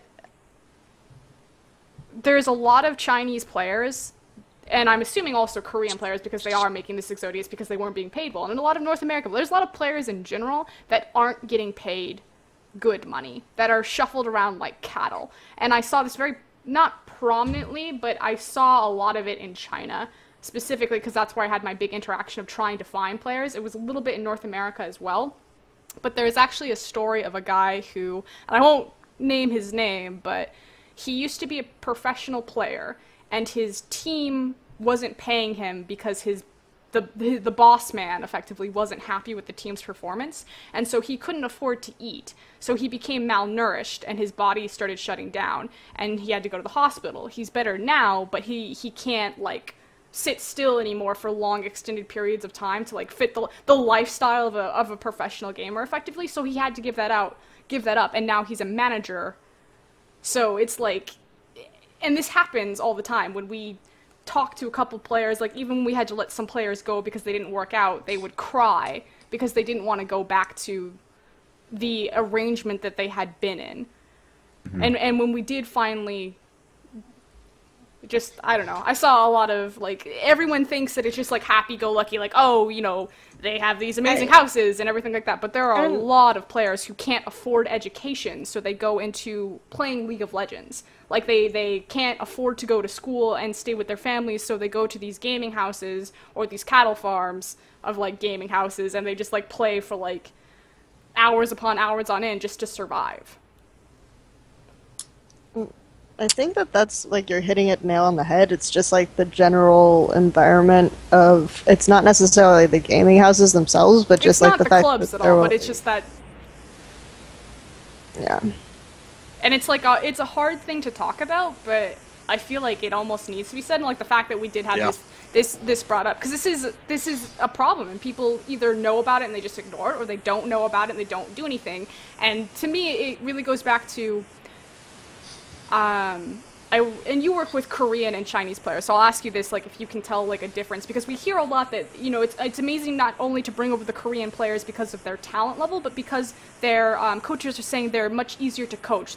It's their mentality about how they go about the game, the self-coaching thing about the Korean players, and you can confirm or deny if that's true for LGD, but on the team that I've worked with, you know, we have a Korean, we have a Chinese, and we have 3 Western players, and there's definitely a difference in mentality between how all of these cultures kind of go about the game. And when you have people like some of the Korean players who play to change the lives of their family, like Dandy, he has an opportunity that he's a professional gamer, that by making so much money he can give his family like a better life. And then you have some Chinese players who are playing the game simply because they can't afford to survive to do anything else. Yeah, I mean, you have that famous clip from Going in the Road to Worlds video where he's literally crying about how he doesn't think like his dad loves him and how he like ran away from school. And it's not the Western team's fault at all that video was edited to then cut to Cloud9 being like, we do it for the fans. Like, that's totally valid reason to do it. Like, Cloud9, great team. I actually really like Cloud9, but like the Koreans and the Chinese, but specifically Koreans, because I think that's the general, like, everyone agrees that the Korean players are better. It's not like they have 6 fingers. It's not like they play the game, like, just because they're Korean it's better. But there's a different reason why they're playing the game, and I think that hunger and that drive is what the Western players are missing. I'm actually really glad you brought that up, because I do think that performance has a lot to do with, like, human elements, you know, like the drive to do things, not just like you're genetically better because you're Korean or Chinese as a player or something like that, you know. So yeah, I think it's important to discuss, and I don't think it's something that should always be kept in the dark and not talked about. So I don't know if Orrin has anything to say or if he's even with us, but yeah, I think let me reconnect 1 second. Okay. It's I don't know how much you've heard of this discussion while your VPN is bugging out. The Great Firewall of China. Ooh, rip. While he's reconnecting, yeah, that's a great point, and it also comes back to like as much as we criticize like Vasily, like he had that problem where he was like, well, my he's mother is having health issues. His family, like that's amazing. Yeah. And so whenever we spoke of, and then just giving it, like bringing it to like an NA perspective, like whenever we talk about like who are the best players, who define the scene, and it's like, well, we talk about Doublelift, and there's that story that people will talk about 1 billion and 1 times because no one else has this story, where it's just kind of like, it's once you have that drive to play well, and it's like, why do you, like, you ask a kid, like, why are you playing the game, or why are you playing competitively? And some people are like, well, this is a dream, I can go to school, or I can do this, I have so many options, but I will choose X instead of Y. And then you have like, well, you know, it's Doublelift, it's like, if I don't do well in this venture, I don't know where my future will take me. Like I can see myself on the streets. Like, it's a very important thing to address, and it's honestly maybe something that is especially needs talking about when it comes to China, because and don't get me wrong, just as a side anecdote, like I'm not saying that there's like every Chinese player like has to go, because obviously we have people like Zatai, who is the son of a very wealthy person. The opposite of what we're talking about. Exactly. So just to like, little side note there. Continue, Raz. Yeah. But it's something we also have to really have that discussion with when it comes to China, because with every other region you have that age lock, 17 years old, or 18, I don't know anymore, and you can be a professional player. But then when you have when you have that kind of like that being ignored in China, you'll have those, and it always, for me, it's always been something that's I've maybe been uncomfortable having that conversation when everyone's like, wow, look at this kid, he's a superstar and he's 13 years old. And I'm like, how do you, like, what's your family like? What's going on? Like, what's happening with your education? Because at that point, you're not even, I'm not sure what's happening to junior high school. It's and you can get to that point where exploitation becomes an issue. So, yeah, it's really something that needs to be addressed. You have to think that when those kids go to those gaming houses, they probably don't have somewhere else to go. Like, they just happen to be good at this game, and this is like their thing. But of course, Orrin probably knows a little bit more. I can talk about. I spoke to Wayless a few days ago about something similar along the lines of this. And he said, like, when he was going through school, he was actually really good at school. He was getting, like, 90s out of 100s for most subjects. Until he sort of started playing League of Legends, essentially. And then Vici Gaming picked him up, I think, last year or the year before.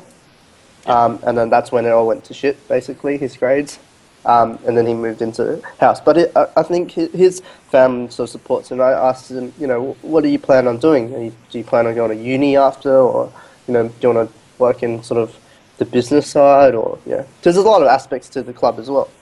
He said, you know, I don't really know right now. I'm not really thinking about it. I'm just going to play. You know, I'm really young. I've got a couple of years ahead of me, 4 or 5 probably.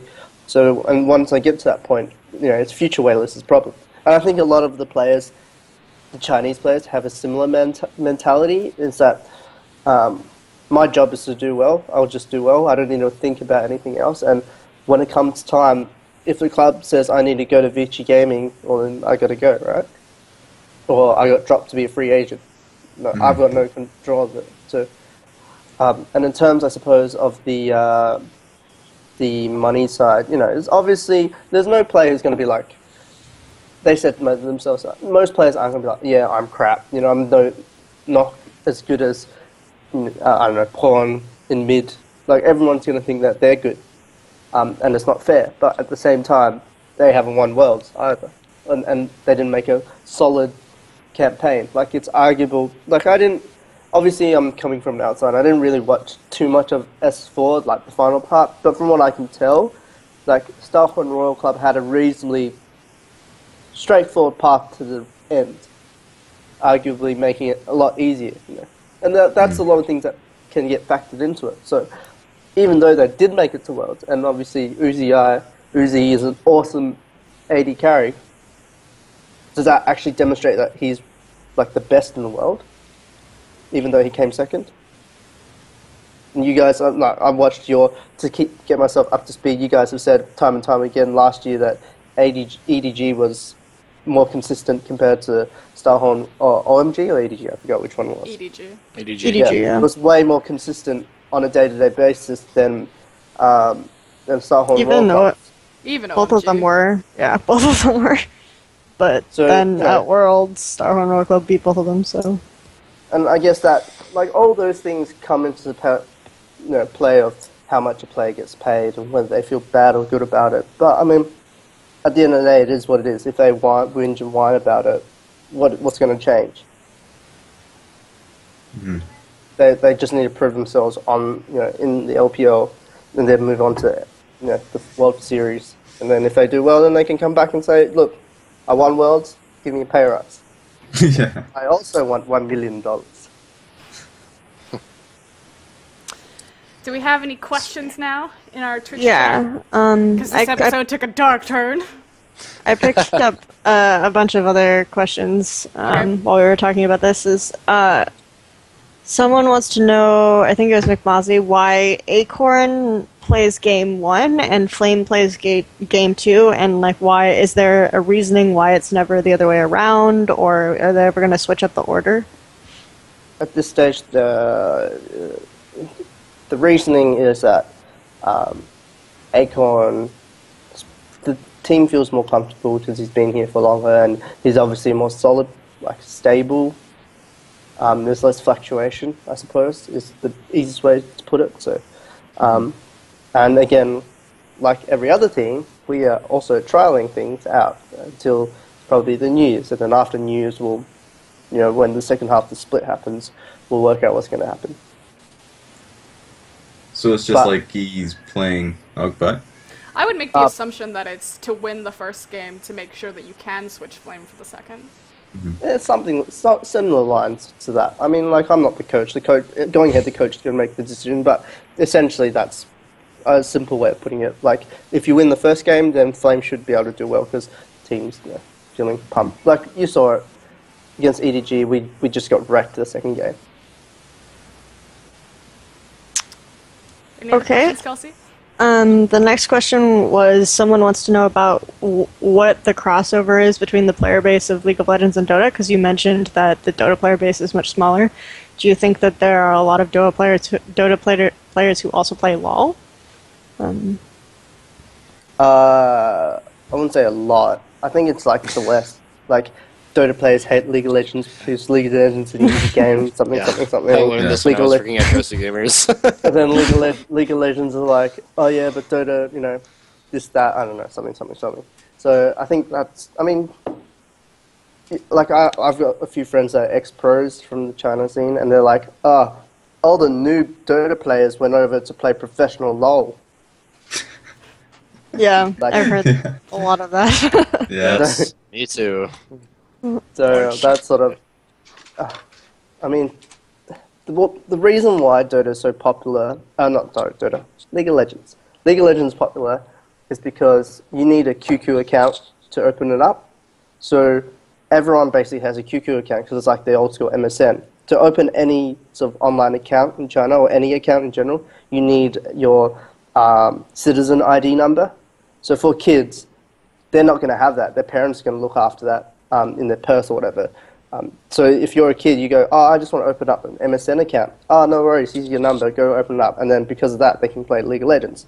But if you go, I want to open up a Dota account, then they're going to be like, is that a game? Yes. Okay, no, you're not allowed to have it.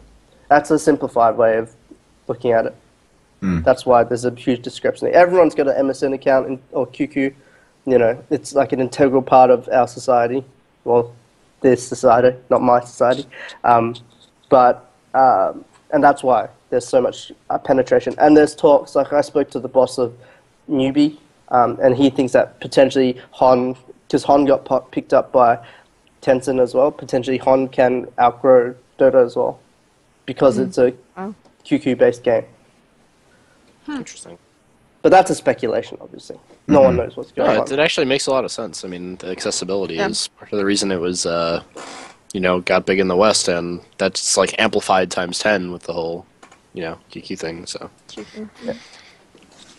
The next question we have is, do you know, has BBSY or maybe PYL explained why Acorn is only playing Rumble and Aurelia?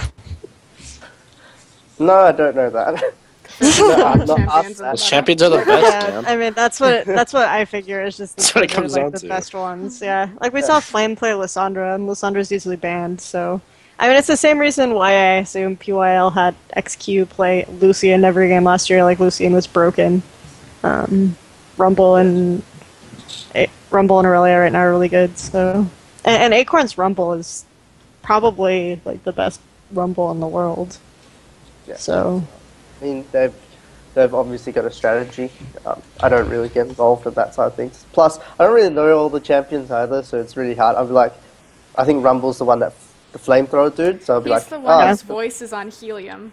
Yeah, that's the but best. But it's all in voice. Chinese. Yeah, he's really squeaky though. The cutest voice in the League of Legends, dude. Yeah, but it's all Chinese, so I can't tell. What you can definitely tell. This guy is like, he's on like helium. He's got a really high-pitched, squeaky flamethrower. I'm talking specifically about the Chinese Rumble voice, not his obvious. Yeah. The one in the English one isn't as good. The English one just sounds like really bratty. Yeah. Yeah, the Chinese one's on like crack. Chinese Rumble is the best. So does LGD share with you any conception of which teams they feel like are doing worse or better than they expected in LPL?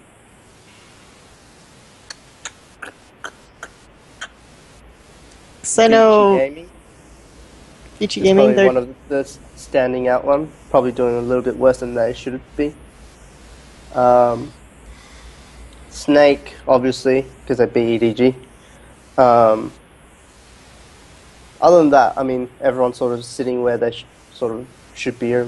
I mean, I thought, like, when Vici beat IG today, it was a bit of an upset, but apparently at the last minute they changed out Rookie for Zatai. That's why. So, I mean, everyone else sort of is where they sort of should be. It's all like you guys mention every single time. Like it's always like random. A lot of the times, what's happening, and it's the first few weeks. Like I've said probably 5 times already. Everyone's just trying out how to make these hybrid rosters work. Like we're all in the same boat. Even EDG, they're gonna have communication issues somewhere along the line. Here's a fun one, and feel free to break everyone's in chat's heart with this because I have a feeling I know the answer. But does LGD watch VODs from the Korean League, LCK, North American LCS, and EU LCS? They watch the LCK. VODs. Yeah. Okay. Makes sense. Yeah. We really need to check out that CLG versus Team 8. Oh my god, please. Yeah. I mean, obviously you guys know that being in China, we're quite disconnected from the Western world, especially. So we don't really know, I suppose, what's going on. There's no restream of it either.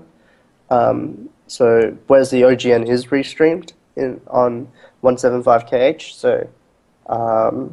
so that's probably why that we do watch that Twitch as well. is really hard to watch in China. Oh, it's so laggy. Like I can only get it to work on a VPN, and even then, like last week they just went on a massive crackdown on all VPNs, so it's really fluctuating right now. So accessibility again, like of even getting the LCS games is really hard. Yeah. You don't have YouTube either, so. No YouTube, nothing. What does that do to research when it comes into, let's say, like for instance, international competition like All Stars or Worlds or something? I mean, haven't been here long enough in the world. Okay. Like we haven't been here in a international tournament. What do you in a while. guys do for kind of going off of that segment for like review? Because in China, the Ionian server is so populated that you physically can't, like this is like you can't. I'm now more talking to like the viewers. You can't spectate the games. So when you guys want to do scrim matches, typically in North America, you go in, you have your 4 spectator slots, you GG the game out before the game ends, so there's no track record, so teams can't go and like go into your match history and check out what you guys were playing or who did what. But you keep the recording, so you OBS record a spectator view of the game, so you can see both sides. In China, it crashes. There's so many people on the Ionian server that you're not able to do that. So typically, what I've understood is teams OBS from a player's point of view, but that means that you can't see anything that the enemy team is doing. So you almost have to like guesswork. Is that true for LGD? Like I'm not part of the training regime, obviously, but I do know that we always have at least one computer in our obs position in a scrim, and whether they record that, I'm guessing so. Yeah, that's my answer to that. Just because, like, when they train, I don't go down there, I don't talk. I might just watch them. Like, the coach obviously sits behind them and watches them and, you know, writes down notes and stuff and does feedback. And then, yeah, so I'm guessing they just use the ops video after to go watch the replay and do analysis on it. Because when we scrimmed LGD, they actually did some really crazy things with their level 1s, which was very unique. But it was funny because we were rewatching the videos because we couldn't do the spectate feature. You were effectively just watching like dark space, and you're just like, okay, how did LGD do this? What were they deciding? And so I can only imagine, and Aaron I think also mentioned it in his EDG interview, like how fucking difficult must it be to improve as a Chinese team, really? Like, just think about like the idea that you only get 50% of the information that pretty much every other region is getting when they do their VOD reviews, because they get to see exactly where the enemy team is warding and exactly where the enemy team is moving, and in China that's just not available to you. Yeah, so I mean, yeah, I guess it's not like it's no different to real sports, I suppose. You don't really know what the other teams are training with, so. Yeah, except That's one attitude to but have. every other region gets to know. Except in every other region, yeah. I have some fun questions. Could you like describe your players' personalities? From like how would you describe, like, maybe even one word, describe their personalities? Wayless is lovable. Chuan is shit talker. That's great. That is great. That's- I'm so happy that is the case. PYL is mediator, I suppose. Is very calm. I can see that. Flame is a princess. Princess Flame. Imp is KTV. She's And actually. Acorn It's is the the chill. embodiment of frickin' I'm just imagining he sings everything. He never like just talks. He's just like, please gank my lane. No, that's Flame. oh, Flame God. just walks around the house just singing all day, every day. He says, "Please And gank my and it's lane." like, in his sleep. you know, like I don't know. When I was seeing him, I was just like, la la la. He's like Pavarotti, just like the whole house can hear him. Like I can hear him from third floor, and he's down on the first floor. It's ridiculous. Nice. It's great. Does he sing in the shower? This got I'm not actually personal. around when they get up to the shower. Oh, Because okay. they only so I mean before you guys talked about regime, right? So most of the Chinese players will play until 3 or 4, like solo queue. The Koreans will regularly stay up until 7 or 8 in the morning, and then wake up at 1, no problem. And that's I guess that's a big difference compared to China, like the Chinese regime. Scrim culture in China is they have 3 sets a day. It's 2, 4, and 7, and there's a dinner break between 4 and 7. And then after 7, they have mandatory solo queue. Until and you can't after the set of 7 scrims, it's impossible to get a scrim. Like you contact someone at 9, you're like, hey, our scrim cancel, or we just got done with this. Do you guys want to scrim? They're like, no, they have mandatory solo queue. They have to do it. By mandatory solo queue, they mean like mandatory streaming hours. Gotta get that money. Yeah. Let's see. That's a good one. I'm curious about, because I know that there's a difference between, there isn't a lot of Korean involvement in Dota, for example. And I know that there's a lot of, whenever I go to these Chinese message boards, there are a lot of, Dota people. After an international tournament, there will be a lot of Dota people shit-talking Chinese players for being unable to beat the Koreans. Yeah. How do you... Yeah, do you have this kind of... how do you feel about if Koreans were more invested in Dota? Do you think that they would be as dominant over the Dota scene? Or do you think that, do you think that Chinese players who play League are just honestly worse? I mean, Korea has the 2 top teams, Dota teams in Korea. One is Rave, and that's 5 Filipinos. Okay, and then Nice. and then the other team is MVP Phoenix. These are the 2 top teams because there's obviously lower level ones as well, and that's full Korean. And I like them, they're like my dark horse that will do top 8 sort of thing. But I think there's still a big sort of skill gap between I don't know, they're obviously not badly skilled, if that makes sense, the Korean players, but it just seems like whenever they go on a LAN tournament, when they execute, they'll do well or they might do not well. They won against Vici and Newbie, I think, when they went to do the Nexon show matches, but from what I was told, neither of the teams took it seriously at all because they just got paid to go play show matches. We'll find out next week when the Dota Asia Championships happen, but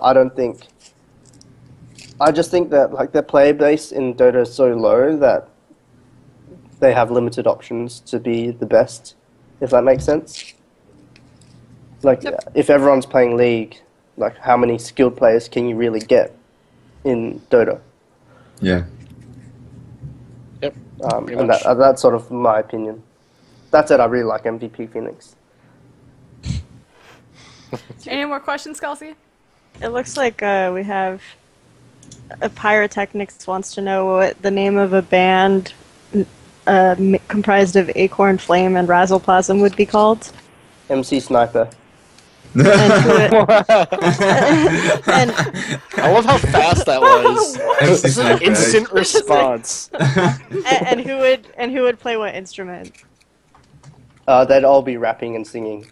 They'll all be the same It's person. It's a They is it a don't have K-pop instruments. rap or is it like a? K-pop. They only Maybe sing it's more like K-pop. Boys II Okay. Men or something. You know? Oh no, wait, no. Imp likes Westlife. Oh, okay.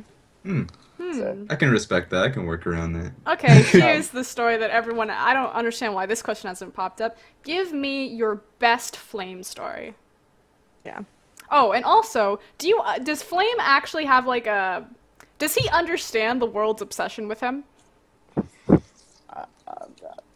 By world, we mean Western. The Western fans, does he have any idea how popular he is to the Western I fans? think someone said particularly? this, and someone asked this in the AMA, and I think his response was no.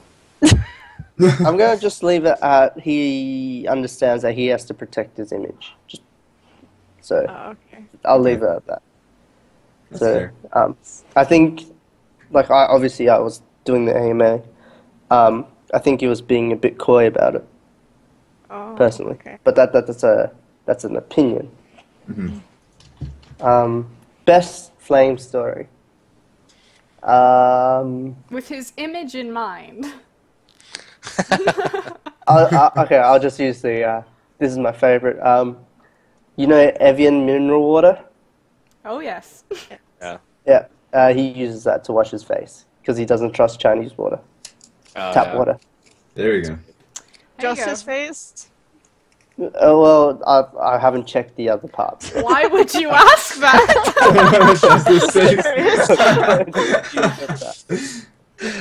I'm just Wow. wondering if Chinese water is good enough for, the rest of his bathing ritual. Well, he's all right. Like I've got better stories of other teams and how ridiculous they are. So Oh, wow, really? A guy yeah. who Dude. only Do tell. imports the most expensive bottled water to wash his no, face, and you no, have better it's free. stories. It's free for Flame. His fans send him to him. Oh, his fans sent it to Boxes. him. Did you know? No. So, no, I've got better stories, but I probably shouldn't say them on there. Okay. I wanna hear your best PYL story if you have a PYL story. No, I mean, not really. Like they're really, They're really chill. yeah, they're really You just I broke don't know what's the Tulsi's word. heart Like, right there. like for example, Whalers. All he wants to do is eat and play games. He's a dog, basically. apparently. Hey man, Like that's a life. really good, cool guy. Like he's a cool guy, really chilled, And playing games. and stuff. really funny. But no, I don't know about PIF. His cat's cool. He has a cat? Yeah. He's tactical. Oh How no, did I his not cat's know? No, Oh, how did I not know he had a cat? No, he's That's got a beautiful. cat. Because so I've, tactical. I've Is he seen- shy? I've seen pictures of Acorn holding PYL's cat. Yeah. Yeah, his cat's like paranoid and afraid of everything. Like he'll just keep running around throughout the entire like gaming room, like up and down, up and down, up and down. And if you try and stop him, like or her, I think it's a her, she'll just keep running away from you. And then if you do grab him, she'll just keep like meowing like constantly. And What's then you his can't do cat's anything. name? It's basically means funny in Chinese. Oh god. I hear a It's cat. like we summoned it. Raz is like, time to go get my cat. Aww. I love cats. Success. Okay, is that, Looks like Elle's cat. It does look like PYL's cat, actually. Maybe Rez just went to go get it that quickly. He's back. He's like, I got Today it, I guys. learned. Here it Yeah, be is. Shanghai. He's a ninja. Okay. Oh man. Okay. Do we have anything else? No? Okay, closing statements. First and foremost, Orrin, thank you so much for appearing on China Talk. We very rarely get guests, and so we get a little nervous when we do have guests. We kind of cut you off. We're really polite. We don't like to talk over you or anything like that. But no, really, like, thank you so much for taking the time out to come up on the show. That's cool. Like, obviously, there's skin in it for me. I get to promote LGD internationally to our 100 viewers or whatever it is. But, you know, it's fun. Like, for me, like, I tune in, because coming from Dota, I don't really know.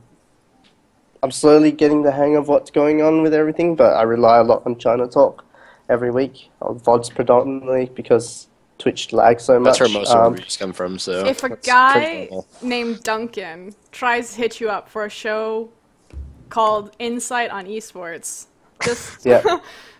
Just Turn say him down? no. Yeah, exactly. This is a China Talk exclusive. Okay, no problem. Yeah, like I'd love to have done it in the living room, but we sort of ran out of space today, because that way you would have seen the players walk behind me, past me.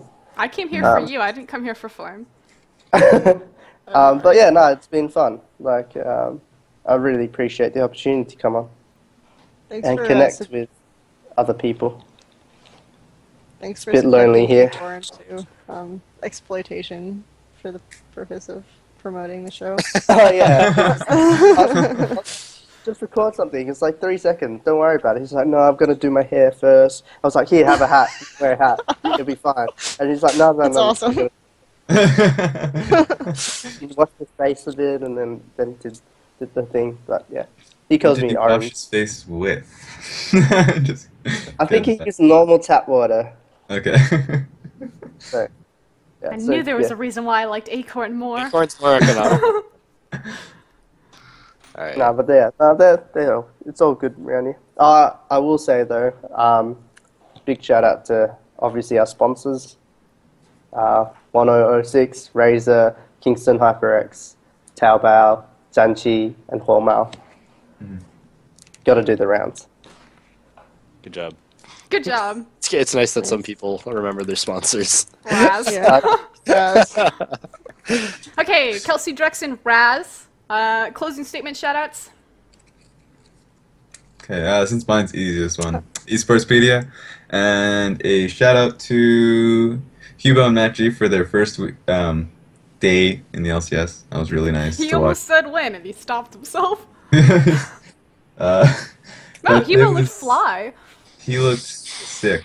Yeah, you got like a sweet plaid tie and like a baby blue like blazer. I was like, Hugo, damn. Oh, and Pyrotechnics. What? How the hell did I? Oh my god, how did I forget about that? They all did extreme. Like, it was really fun watching all of them, and Pyrotechnics did really damn well on stream. That was at first I was like, oh, this is his first time in such a It was supernatural. big setting.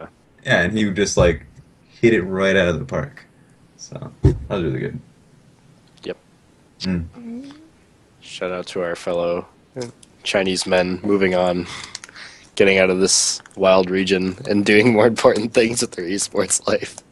But no, other than that, just, general shout out to esports heaven and the panelists here, and again, reiterating the thankfulness for Orrin being on the show. It's been really nice. Yep. Everyone follow LGD Gaming on Twitter. We'll get the VOD out, which will probably get more viewers than the live stream, just because this is generally an awkward time for a lot of people. Also, it's literally a brand new channel. Yeah, that too. But so that will hopefully be helpful for LGD Gaming fans. Yeah, and thanks for coming on. More content will be coming to this channel. We'll continue to do the Showdown VODs. We might be experimenting with times just so that people can get the match previews earlier. I want to start a show called Brawl, maybe this week or next week, which is breaking down like the highlight team fights from the week, which I think, because my favorite thing about the Chinese League of Legends region is the team fighting. So, yeah. Otherwise, thanks everyone for tuning in, and we'll see you next week. Everyone wave. Bye. Yeah, I love how Orrin knew.